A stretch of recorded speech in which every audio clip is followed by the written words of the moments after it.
I would say, in turn, there's a long history of medical racism, and it's very, very well documented. I'll tell you a little bit about my family's involvement because in 19 around 1932, the Public Health Service, which is now called CDC, started an experiment where they experimented on 300 black sharecroppers who had syphilis. So they decided to give it to these men to allow, or to not tell the men they had syphilis. And they told the men, we're going to just give you a gift. We're going to give you free medical treatment for life. We're going to give you hot meals, and we're going to give you funeral expenses.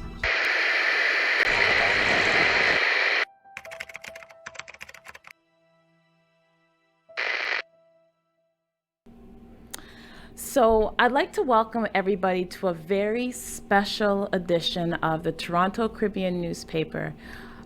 With everything's going on, I know that people have seen a little bit of a shift in our message.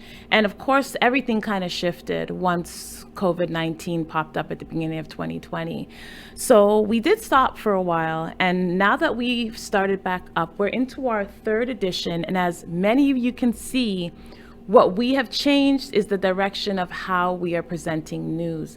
Now we are presenting news in a more educational way. We were before too, but a little bit more when it comes to this specific topic of COVID-19. Some of our topics have been tracking and tracing, mask on, mask off, which has heated a huge debate in the community.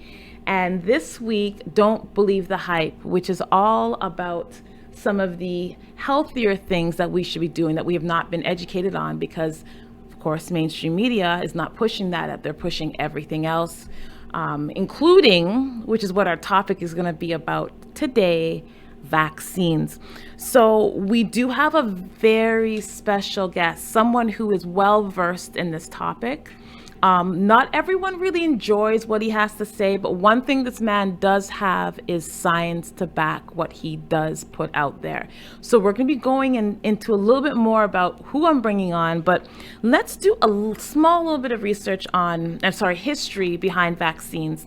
So vaccines are responsible for many global health successes, such as the eradication of smallpox, and significant reductions in other serious infections like polio and measles.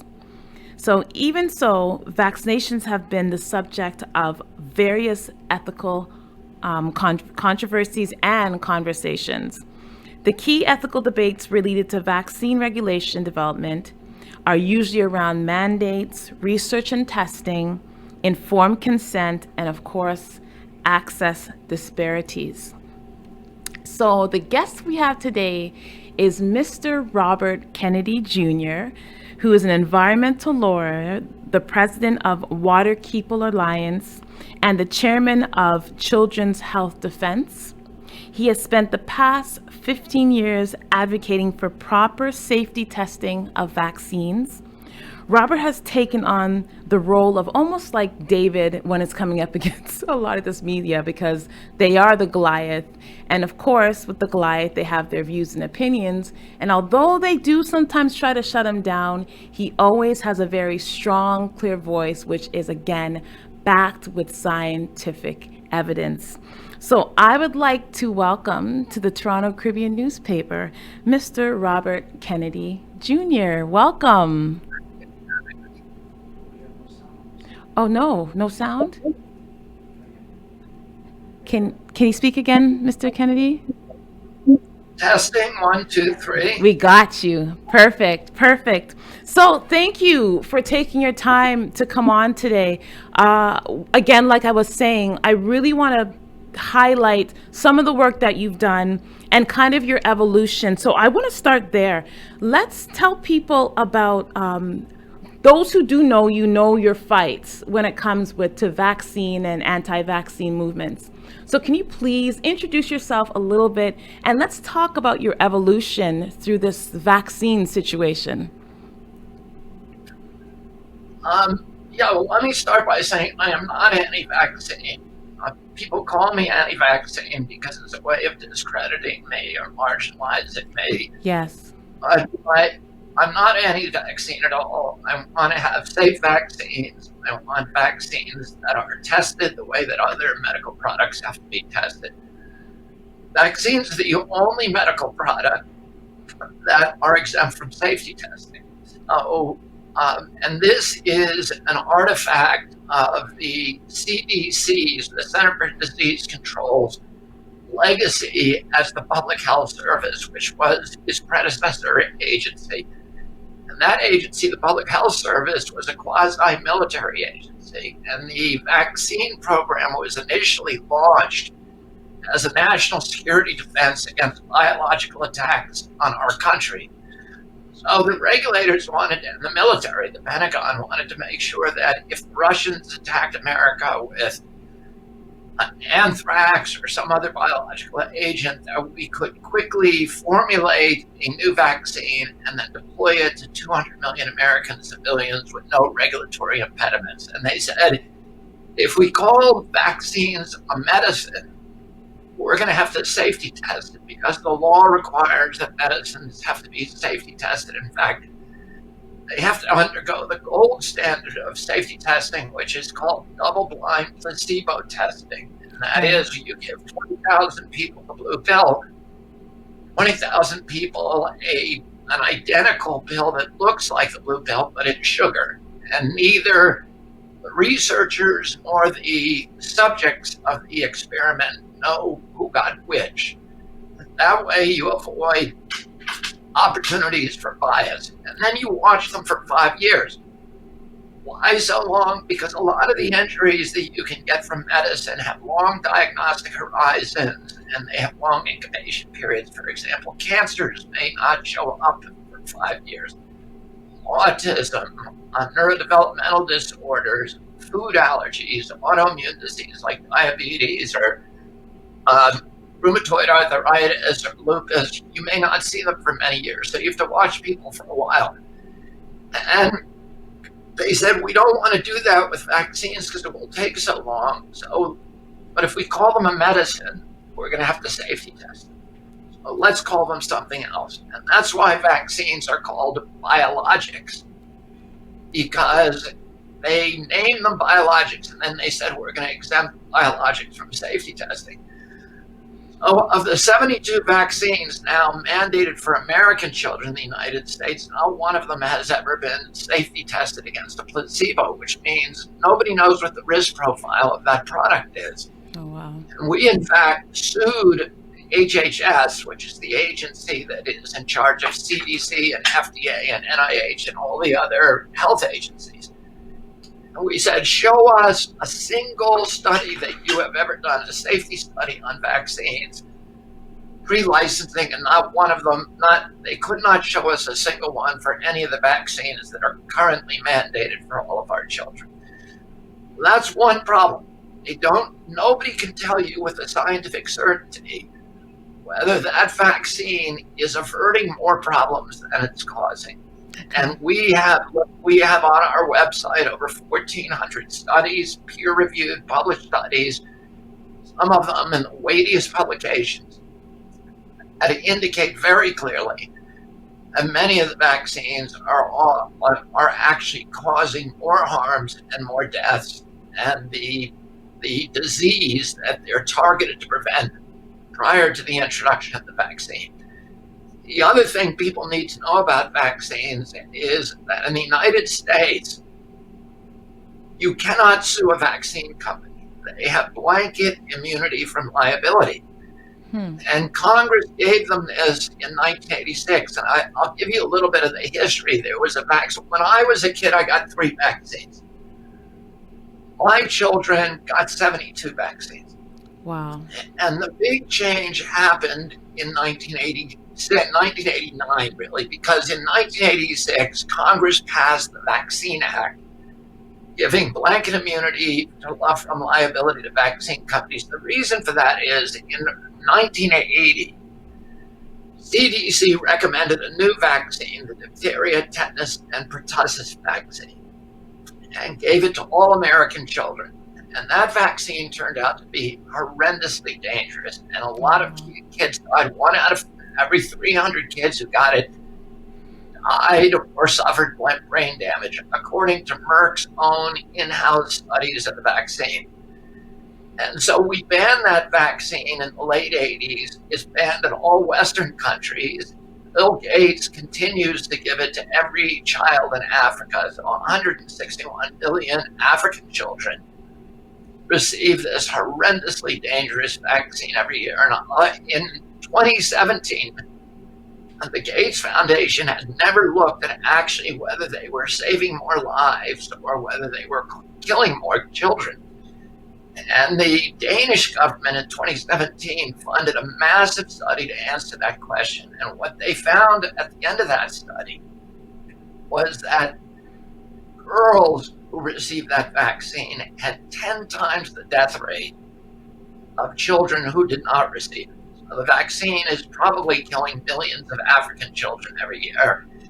And even when he was confronted with this information, Bill Gates and the WHO refused to recall the vaccines or terminate its use. In our country, CDC prohibited the vaccine or ended its use in the late 80s. But the vaccine companies at that point were already distraught because they were being sued so much. Right. And they went to Congress in 1986, a Democratic Congress, and they said, our companies are losing $20 in downstream liability for every dollar that we're making from sales of these vaccines.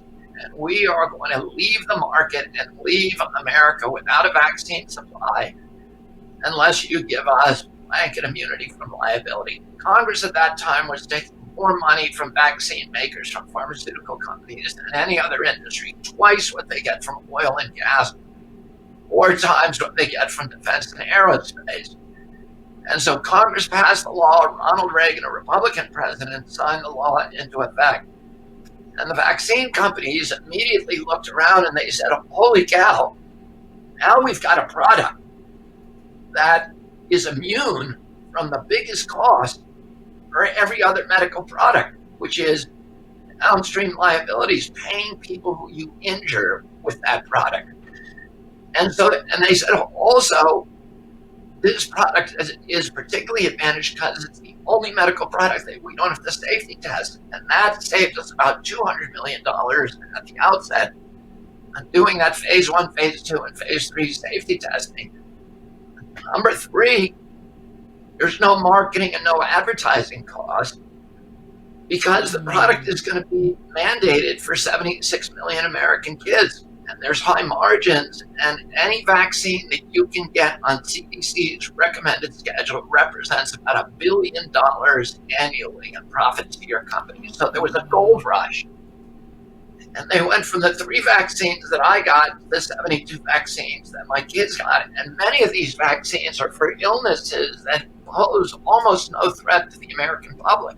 Right. Or to children at all. Rotavirus and hepatitis B, which afflicts prostitutes, sex workers, promiscuous male homosexuals, and intravenous drug users. Babies have almost a zero. A baby whose mother is uninfected, and every mother gets tested when she goes into an American hospital. Well, the babies whose mothers aren't infected have zero chance of getting that disease, and yet we give 5 of those vaccines to the baby before they're 10 years old, and the vaccine was loaded with mercury. It's now loaded with aluminum, which is a very potent neurotoxin, and we know that we're damaging those children. I'll say one other thing. Beginning in 1989, when all of these new vaccines started, we began seeing an epidemic of chronic disease in our countries, in Canada and the United States. For example, I'm 66 years old. I was born in 1954. I didn't know anybody. I had 11 brothers and sisters. I had 77 cousins. I didn't know anybody who had a food allergy or had eczema. Peanut allergies were unknown. And yet I have 7 kids and they all have allergies. Why is that? What happened? And what happened, whatever happened, and we know what happened, began in 1989. That same year, the autism rates went from 1 in 10,000 in my generation to 1 in every 34 children today. The rates of autoimmune disease, of rheumatoid arthritis, of lupus, of juvenile diabetes exploded. So we didn't even know about these diseases when I was a kid. Right. The neurodevelopmental disorders, ADD, ADHD, speech delay, tics. Tics are caused by vaccines, Tourette syndrome, narcolepsy. All of those started in ASD and autism in 1989. In fact, Congress went to EPA and they said to EPA, what year, tell us, do the scientific studies and tell us what year did the autism epidemic begin? And EPA scientists came back and they drew a red line and they said 1989. Well, that is the year. That's the year that the vaccine schedule changed. And you know, epidemics are not caused by genes. They're caused by toxins in the environment. Genes can give you the vulnerability. You need that toxin. Oh, you have to think of a toxin that became ubiquitous. In other words, it affected every American demographic, from Cubans in Biscayne Bay, Miami, to Inuit Eskimos in Alaska. And it all began in 1989, one explosion. There's lots of toxics, new toxins. We have cell phones, you know, that came back in the 90s and the 2000s. We have glyphosate pesticide that really, you know, became ubiquitous in 2006. We have other neonicotinoid pesticides. We have PFOAs. There's a lot of things that you could blame for this explosion in chronic disease. The best science indicates that the cascade of chronic disease is linked to vaccines. And let me give you one other piece of evidence. All of these injuries, these chronic diseases, and prior to, here's what HHS said. In my generation, 6% of people have chronic disease. And beginning in 1986, 12% of American kids had chronic disease. That's when we first started doing all these mass vaccinations. Today's children, 54% of them have chronic disease. Those are the arthritis, the neurodevelopmental disorders, the allergic diseases, SIDS, which we didn't know about until the vaccines came along. And if you look on the manufacturer's inserts for the 72 vaccines, all of those injuries are listed as vaccine side effects. And this industry, these 4 companies today are making $60 billion a year selling vaccine to us. They are making $500 billion, $500 billion a year, selling the EpiPens, the albuterol inhalers, the Advair inhalers for our kids' asthma, the Adderall, the Ritalin, the Concerta for their ADHD, the diabetes medications, the anti-seizure medications, the Prozac, all of these medications that are designed to treat the injuries that are caused by, that are listed as vaccine side effects on their own vaccines. So if you look at the 20 top blockbuster drugs for those 4 companies, all of them are listed, are designed to treat diseases that are listed as side effects of vaccines on their own inserts. And these 4 companies, you know, these are the companies that caused the opioid epidemic. You think that they have any morality? Those 4 companies, which are Sanofi, Merck, GlaxoSmithKline, and Pfizer. Pfizer, yes. In the past 10 years in the United States, those companies have paid $35 billion in criminal penalties and damages for lying to regulators, for defrauding science, for falsifying science, for bribing doctors, for committing crimes, all kinds of felonies. These companies are all serial felons. What does anybody believe, and for killing hundreds of thousands of people. The Merck's drug Vioxx was a drug that Merck marketed as a headache pill and an arthritis pill. Merck knew it caused heart attacks. Why? Because when they did their clinical trials, many people died of heart attacks, many more than should have. They realized we're going to kill a lot of people from heart attacks. In fact, when we sued Merck over that, and we got spreadsheets from their bean counters, from their accounting offices, and their spreadsheet said, well, we're going to kill a lot of people and we're going to have to pay them, but we'll still make much more money because we're going to sell so many of these pills. They went ahead and they didn't tell anybody that it could cause heart attacks. Most of the people who took that pill, if they realized that it could have killed them, they probably would have said, you know what, I'm going to take an aspirin. Instead. I'm not going to take this pill for the rest of my life. But they were never given that choice because Merck withheld it. Now, why does anybody believe that a company that would just blatantly, openly, deliberately, and purposefully kill all of those people for profits and lie and cheat and steal on all of its other medical products? Why in the world would we believe that when it comes to vaccines, they're telling us the truth? Because the vaccine space is the only products that you will never get caught on. They're guaranteed to never get caught because they have immunity from liability. That's right. There's no discovery, there's no lawsuits, there's no depositions. They will never get caught. Why do we think they're telling us the truth? You know what's interesting? I've been watching your evolution. I started watching a lot of your videos in the last couple of weeks, and I kind of want to understand when did this trigger? When did this topic begin to trigger you that you were like, I'm going to take this head on? Was it a personal experience, or what happened? I'm an environmental litigator, so I sue polluters. I've run since 1984.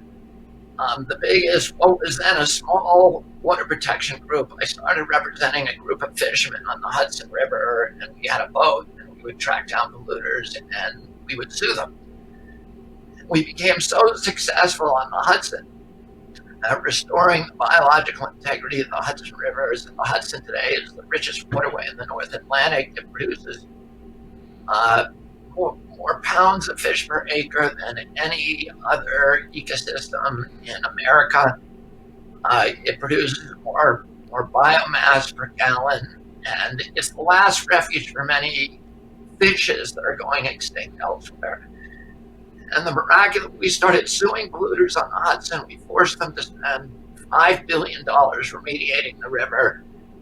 And the miraculous resurrection of the Hudson inspired the creation of water keepers all over the world. So now we have 350 water keepers in 47 countries. We have in Toronto a Lake Ontario lake keeper named Mark Matson, and he runs all of our Canadian keepers. We have keepers all over Canada. Each one has a patrol boat. And each have a full-time paid water keeper, and they sue polluters, and they litigate about the purity of that water. So around 2005, FDA released a report that said that every freshwater fish in North America and Canada and the United States had dangerous levels of mercury in its flesh. And all of the water keepers got together and said, let's start. The mercury was coming from coal burning power plants, and the water keepers got together. By then, we were the biggest water protection group in the world. We said, let's get all of the keepers in Canada and the United States together, and let's start suing coal-burning power plants and cement kilns, which were the principal source of the mercury. And I worked with a Toronto waterkeeper, with Lake Ontario lake keeper Mark Matson. We sued Detroit Edison for dumping mercury into Lake Ontario, contaminating the fish. I was suing at 1.40 coal-burning power plants and cement kilns in Canada, the province of Canada, and the United States. And I was going around talking about mercury. I was giving speeches, maybe 200 speeches a year about it. We were pushing legislation to restrict the use in Canada and the United States. whenever I would speak to large audiences, these women would come and sit in the front row, and they always kind of looked the same. They were very well dressed, and they were very eloquent. A lot of them were lawyers and doctors and pharmacists and psychologists. Afterwards, they would come up to me, and as it turned out, all of them had children who had brain damage, who were intellectually disabled, and all of them believed that their children had been injured by vaccines. They said to me, "We want, if you're really concerned, genuinely concerned about exposures to children from mercury, you need to look at the vaccines as the biggest exposure." Right. I didn't want to do it. I didn't want to get into vaccines. I had to be dragged kicking and screaming into it. My family had been deeply involved in public health and intellectual disabilities. My aunt, Eunice Shriver, founded Special Olympics. I had been working in Special Olympics since I was 8 years old. Okay. I had worked for 200 hours as a high school kid at Wasatch Home for the Retarded. So I knew these issues. I was interested in them, but I wanted to spend my life on water and energy. And one of them came to Cape Cod, where I live, during the summer of 2005, and she brought a big stack of scientific studies about 12 inches thick. And she said to me, "I'm not leaving." She was a psychologist from Minnesota, and her son had been injured, had gotten autism from vaccines, and had received a $20 million judgment from the vaccine court. And she said to me, "I need you to read the science." And I'm accustomed to reading science. Almost all of I've brought over 500 successful lawsuits. Almost all of them involve some kind of scientific controversy. Right. I began reading them, and I was immediately just struck by the huge delta between what the public health agencies and the pharmaceutical industries were saying about vaccine safety and what the actual science was saying. And they were completely different things. And that really started me down this road. Okay. I have a few questions because there's 2 books that I pulled out that I wanted you to talk about a little bit. Why do you think people are so resistant, especially when there's science that is showing that vaccines are dangerous? Where do you think this resistance comes from? Well, it's a huge industry. There's a huge amount of money at stake.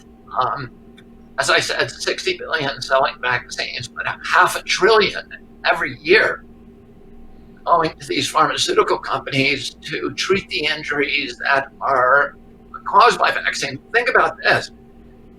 If you get measles when you're a kid, what's the cure? Me and my 11 siblings all got measles at the same time. It was a week home from school, and the cure for it is chicken soup and vitamin A. You can't patent either of those. What if you give somebody a vaccine? And in that vaccine now, they have to pay for the vaccine, and they have to pay for several doses of it, and they're expensive. And if you give one out of, let's say, 1 out of 500, 1,000, those kids seizure disorders or epilepsy or Crohn's disease or Graves' disease, you then have customers for life. Or allergies or diabetes. You're selling now medication. Those chronic diseases that come from the vaccines can never be cured. Right. All of the illnesses and the rashes that vaccines target are all curable and treatable. Most of them are self-limiting. They disappear on their own with no treatment. Right. But all of the diseases that are caused by vaccines are non-curable, and you have them for life, and they have to sell them. So these companies are making billions and billions of dollars, and then what they've done is they've gotten a hold of the press so that in the United States in 1997, we changed the law and we made it legal for pharmaceutical companies to sell their drugs directly to consumers. So there's only 2 countries in the world where you see pharmaceutical drugs advertised on TV. But if you come to the United States, you will see that on the evening news hour, 17 out of 22 ads are pharmaceutical ads.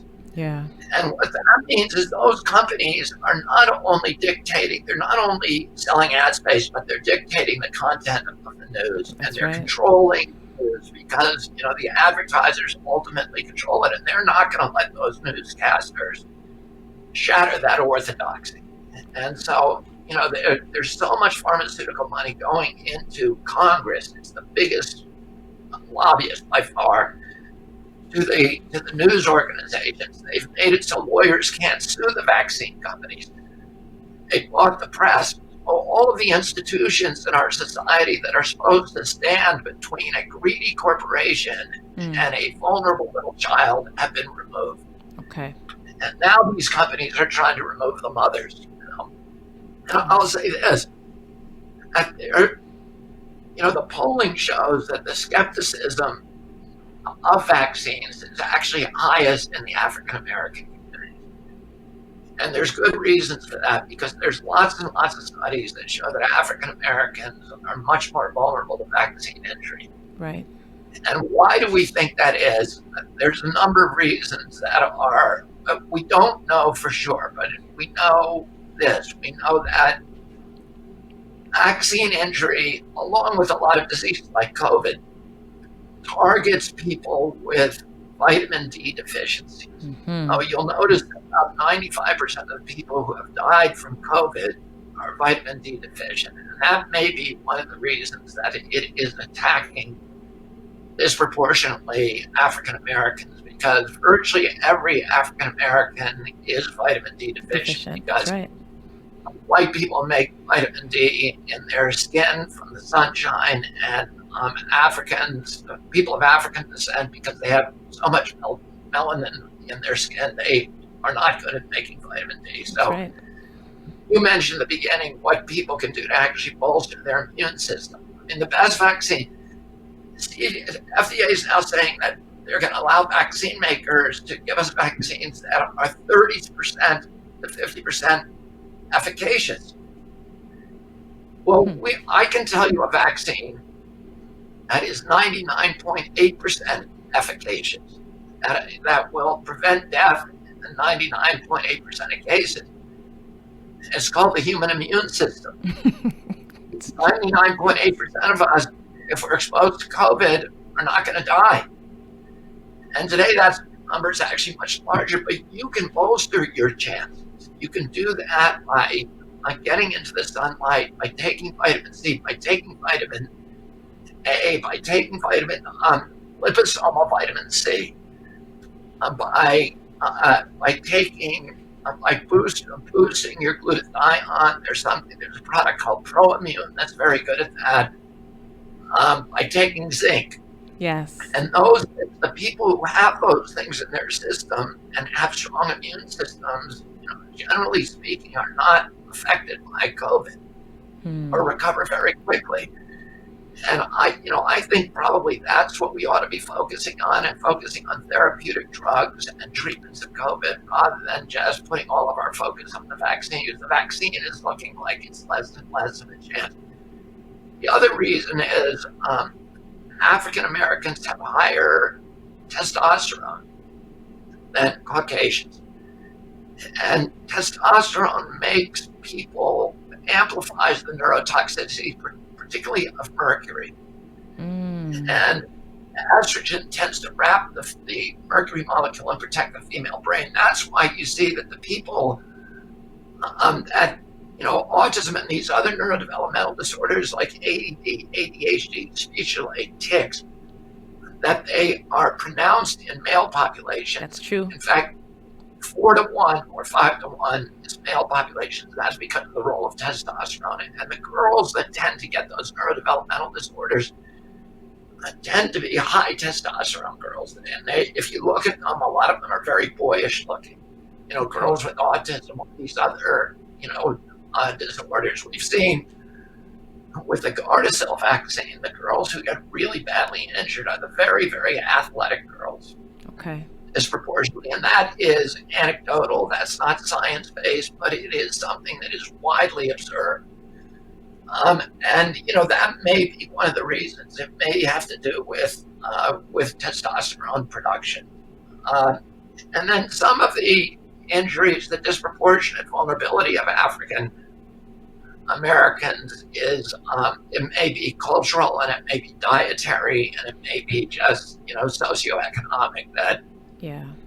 people, these are people who already have comorbidities like diabetes and asthma. And of course, the asthma is also listed on virtually all the vaccines as a vaccine side effect. Asthma rates are now in African American communities, in urban communities, are about 1 in 4 kids now have it. When I was a kid, nobody had it Right. before the vaccine schedule. So along with allergies, because my kids had food allergies, I helped start a group called the Food Allergy Initiative, which is the largest group in the world that deals with food allergies. And we do science that our scientists are not looking for what's causing all these food allergies, which I think they ought to be doing. They're looking at how do you treat food allergies once you have them? Is there a way to get rid of them? And so what they do is they give food allergies to rats, and then they experiment with different treatments. Well, how do you give a food allergy to a rat? Here's how you do it. You take the aluminum adjuvant from the hepatitis B vaccine that's given to every child in this country the day they're born, and you give that to the rat along with a peanut protein.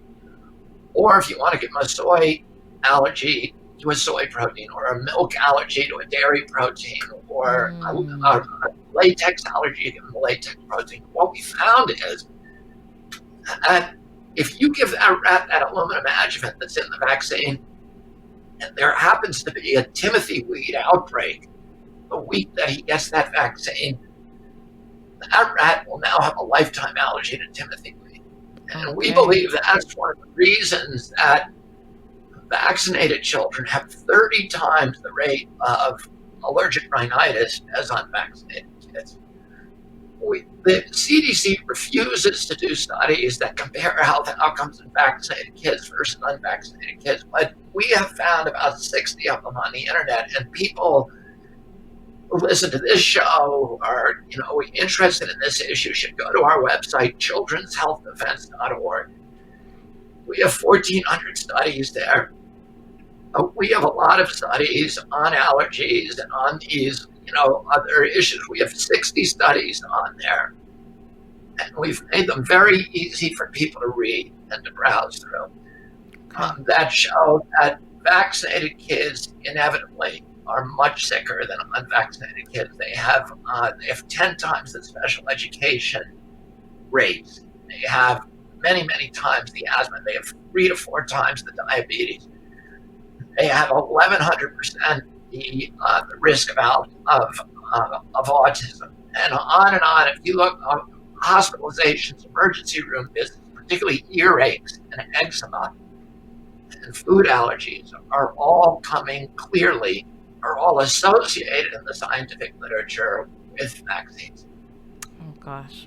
So speaking of this, I know you were talking about the fact that sometimes for a vaccine to be seen as safe to use, it has to go through very rigorous testing. But we're hearing now that they're rolling out this coronavirus vaccine. There are certain places where it's going to be mandated. Should we be a little bit concerned about this? We should be more than a little bit. I mean, here's the thing. On the 2 lead vaccines, I can't speak for all of them, but I can say rushing a vaccine, typically a vaccine takes 14 or 15 years to get to market because you want to do 5 years of testing. Right. The vaccine is causing cancer. You won't know that for 4 or 5 years at least. And if it's causing autoimmune disease, you won't know it for years. So if you test these vaccines for only 45 days, that means that you're only going to see stuff that happens in the 45 days. Right. And where they're not using placebos in these tests, they're using phony placebos. They're doing a lot of shady things in these tests. Let me tell you, the lead vaccine right now is the Moderna vaccine. So I'll use that as an example. Okay. The Moderna vaccine was skipped animal testing, which is a horrible idea, because that's where you look for the injuries. They went right to human testing, and they tested it on 45 people in Bill Gates' hometown. He's one of the investors in that vaccine. Tony Fauci put $500 million of our taxpayer money into that vaccine. His agency owns half the patent and legally can make the money on the royalties. They tried it out in the state of Washington, and they gave it to 45 individuals who volunteered. 15 of them got the low dose, 15 got the medium dose, and 15 got the high dose. In the low dose group, one of the people got sick, 6%. That's very alarming, because they're going to give this to 1 billion people. Right. 6% of 1 billion is a lot of people. Right? And what if it's 60 million people would get sick, but they're so sick they had to be hospitalized. If you send 60 million people to the hospital, what does that mean? That means, a lot of them are going to die. Right. Maybe much more than would have ever died from COVID. We're not getting, so, number two, in the high dose group, you had 14 people, and 3 of them had to be hospitalized. And they're called class 3 illnesses, which is medical intervention required or hospitalization. We actually only know, we know that 3 of them were classified as class 3. We don't know details because they haven't disclosed them. They're keeping that secret. One of the people came out and talked, and he is a guy called Ian Hayden, and he was on CNN boosting the vaccine and talking about, his experience. But what he didn't tell, but he later told, is that he got, within 12 hours, he was the sickest he'd ever been in his life. He had 103.2 degree fever, he had body aches, he had chills, and he lost consciousness. He said he could have been really badly injured, but his girlfriend caught his head before it hit the concrete. Oh, wow. And they got him to the hospital. So now you have to ask yourself, if 20% of the high dose group is getting that sick, who wants to take something like that? Right. You have a 1 in 5 chance. And by the way, the people that they use in these experiments, they have exclusionary criteria, so they only take the best of the best of the best. All of these people were people who looked alike. They were all Caucasian. They were extremely healthy. None of them, I think they restricted lifetime sex partners to 4. The people couldn't have ever vape. They couldn't have ever smoked cigarettes. There could be no autoimmune disease or seizures in their family. They were people who, they couldn't be overweight. They had to be healthy. They couldn't have any comorbidities, no asthma, no diabetes. They didn't look like Americans. 54% of Americans don't look that way. Right. What happens when you give this to somebody with diabetes and obese, and somebody who lives in a poor community and is drinking, big gulp, Coca-Colas all day and has, a typical diet? The people they used to experiment on were like the Avengers. They were like superheroes. They were people, if you shot them with a bullet, they probably would have bounced off them. What happens when you give that to, Joe Bag of Donuts and Sally Six Pack? They're not going to do that well. They tested it on people who don't look like the people that are actually going to end up getting the vaccine. With no fragile elderly. These were people who, if they got COVID, most of them wouldn't even have known it. And they got sick. What's going to happen when you give it to somebody, who actually is in a very frail condition? Right. Oh, wow. So what do you say to these people who say that you are passing around misinformation? Because I saw that pop up a lot in my research where they're saying you don't know what you're talking about, even though you clearly have written 2 books with science to support. Here's what I say. Here's what I would say. People should not believe me. They should read the science. Yes. And people should not believe CDC or, whoever you're talking about there who's saying that I have misinformation, the term vaccine misinformation is used by the pharmaceutical industry Yeah. to describe any information that departs from their orthodoxy and from government proclamations. It has nothing to do whether it's accurate or inaccurate. The term now means it just doesn't agree with the government. And Right. what I would say, and I talked to a reporter yesterday, a BBC reporter, who said that, people tend to say that you're passing on misinformation. I said, that's okay if they say that, but show me one piece of misinformation one piece that I have passed on. Everything that's on our website is sourced to peer review. Oh, and that doesn't mean I can't make a mistake. I can, and I have. And when we find out, and people call us on it, I immediately apologize and take it down, because you do make mistakes when you're putting out as much information as we are. Right. But we are very, very scrupulous. We have doctors on staff, we have scientists, we have nurses and professionals, and we're very, very rigorous about making sure that everything that we put up is sourced through peer-reviewed science. And if somebody says it's not, show me.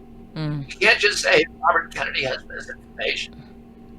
Show me a piece of misinformation, something that you think I'm saying where I'm factually wrong, and nobody's been able to say that and show that yet. Yeah, you're right. I think maybe one of the things that I really want to give people as a takeaway is the laws are a little bit different here in Canada, but for a mother or a father who is concerned because they're going to be pushing this COVID-19 vaccine along with other things, what can they do? I know there's certain things that they can look out for or question, or when they do speak to a doctor, bring up. What are some suggestions that you can give some of these parents? Well, I would say don't trust your doctor. You need to do the research yourself. And it's not because doctors are bad people, but they are not taught how to do science in medical school. They're taught a lot of information, and they're brilliant people, and they can assimilate that information. But the doctors who we've talked to about this say that in medical school, at most, they get a half a day on vaccines. And they're told, here's the order that you should give the vaccines, and that if you don't give them, there's going to be infectious diseases. And, that's it. They're not taught about vaccine side effects. They're not taught about adverse events. And my experience is that most of them know very little about it. And doctors are not scientists. Right. Doctors have a tremendous amount of information, but that does not make you a scientist. Otherwise, you could become a scientist by watching the Discovery Channel. There's a lot of information on it. It doesn't make you a scientist that actually knows how to read science, to question it, to be skeptical about it. And that's what we do. We have a lot of trained people who are reading these studies in an informed way. And, so here's the bottom line. If you're a mother, you're looking at what kind of baby bottle, what kind of stroller to bring. You're trying to minimize toxic exposures to your kids.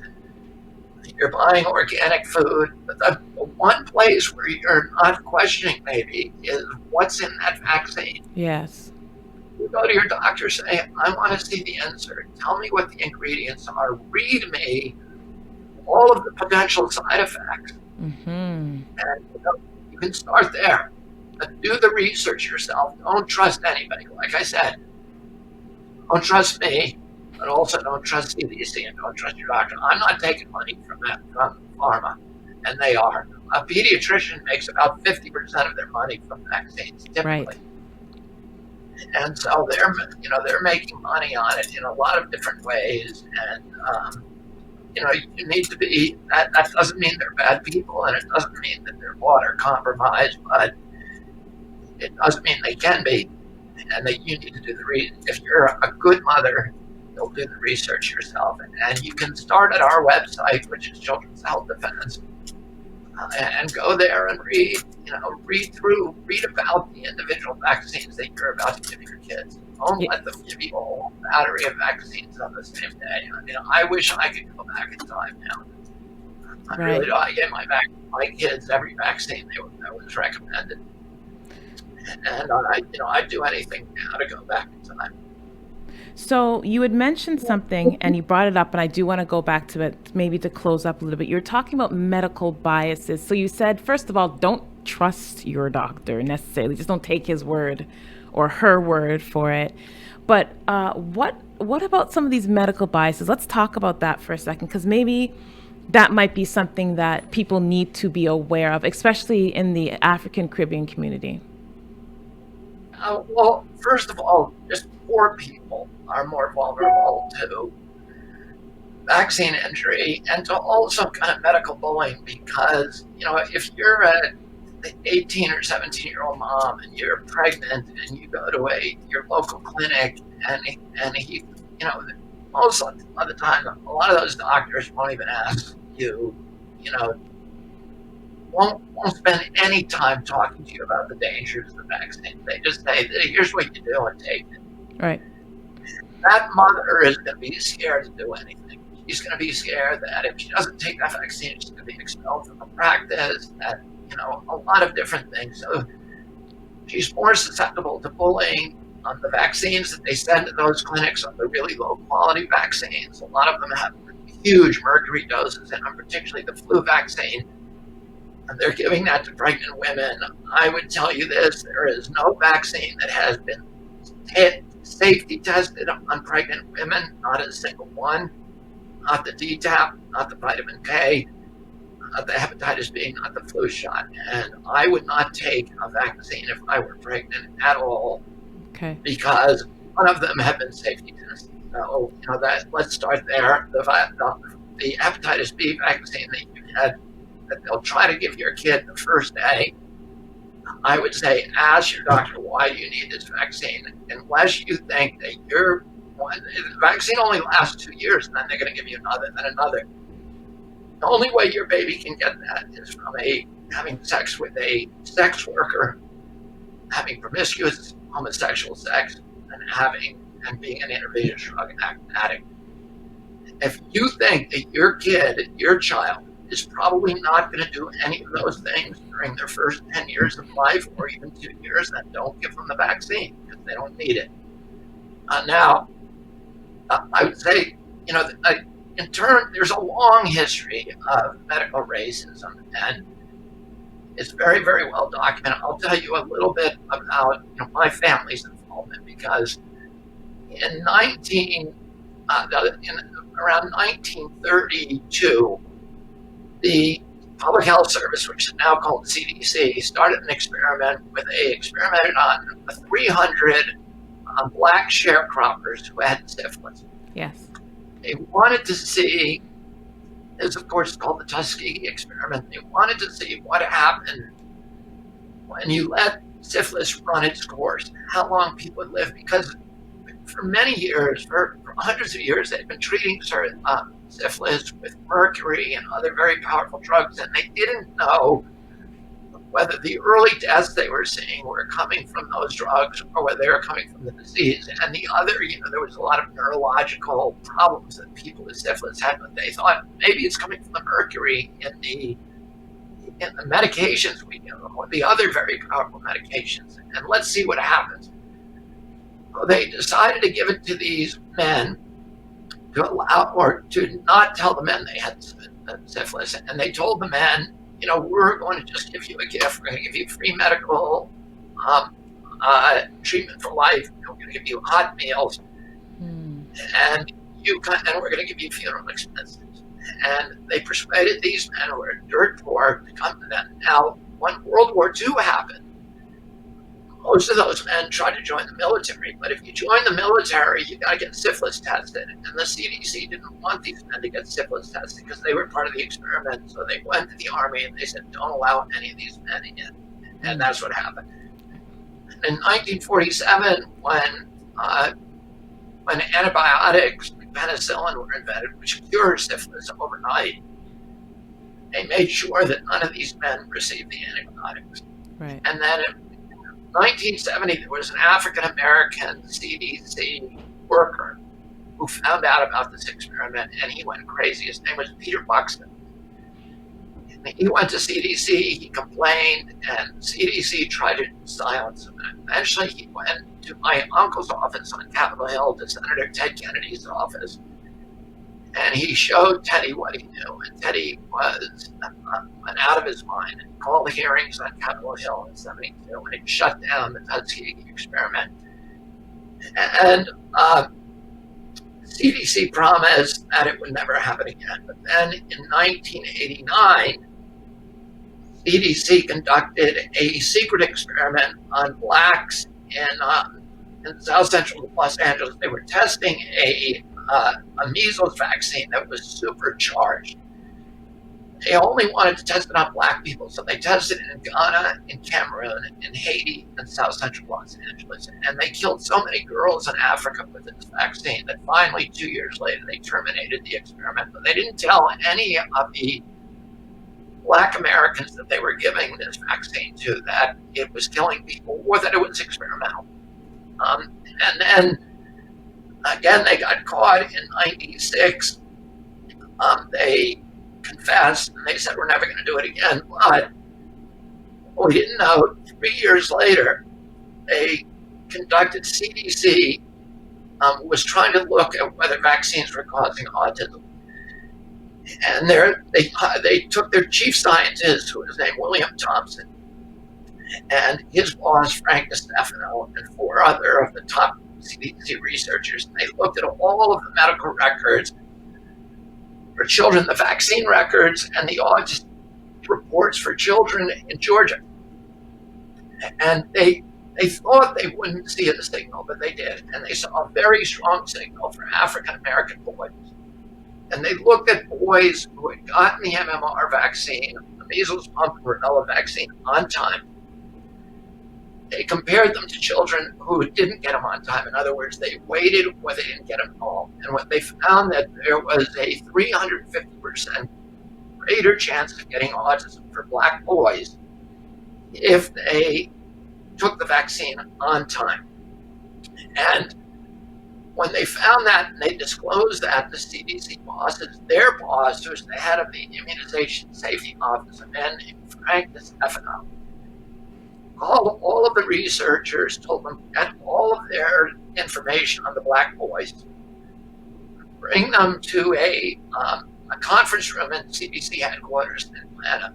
And they did so. And when they walked through the conference room, they saw 4 big blue garbage cans there. And they were ordered to destroy all the data in those garbage cans. And they published the study, and they buried the link, so they didn't report to people that black boys were in danger.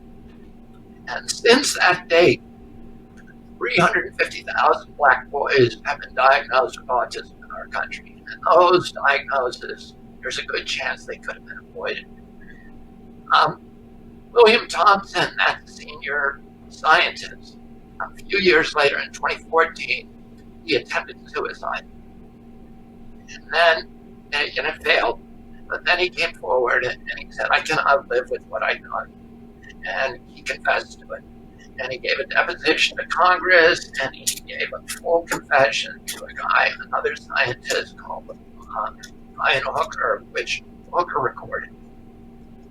And Thompson admitted that they had repeatedly destroyed evidence at CDC, and particularly evidence that showed that blacks were more susceptible to vaccine injury. And that study was published in 2004. It's been cited in over 100 other studies, and that is the main foundation of the orthodoxy. That CDC claims that vaccines have been proven safe, that they don't cause autism. It's a phony study. And by the way, William Thompson still works at CDC. Interesting. He's a whistleblower, and he's protected by whistleblower laws, but he is telling the truth. And that's something, that African Americans should know about and should be asking questions about. Okay. Why? Because and we know that people with African blood react differently to vaccines than people Caucasian blood. They're much more sensitive to antigens. They need half the antigen that a Caucasian needs, and yet it's a one-size-fits-all program. Maybe that some Africans could benefit from vaccines, but it's clearly true that African Americans are disproportionately injured by vaccines, and again, people need to do their own research. Absolutely. So would that be your takeaway for everyone today? Like, I really appreciate, like, I sat here because I was like, I had questions, but you answered all of them before I could ask. So that worked out really well. I appreciate it. What's the one takeaway that you have? And then I have a young man who's been sitting here quietly and who wants to say hello to you. So I'm going to let him come and say hi. But what's your one takeaway for everybody today? Do your own research. Do not trust. Don't trust me. Don't trust your doctor. Don't trust CDC. Do your own research. Thank you for your time, Mr. Kenny. Honestly, I really, really appreciate you. Again, you've answered everything. You've highlighted a lot of the things, even things I wasn't going to touch on. Really appreciate your time. And if you could, again, give me the website that people can come to, because I know you said, hold on. It's Children's Health Defense. Yes? Children's Health Defense, and people should come to our to my Instagram, because I publish a lot of this stuff on Instagram. Beautiful. And then they should follow us on Children's Health Defense. That's where you can get information if you're pregnant, or if you're going to get pregnant, or if you're wondering about a particular vaccine. It's all on there. Beautiful. Thank you so much. Have a wonderful, wonderful day, and look out for this article. We're going to make sure that you get it in your hand along with the video.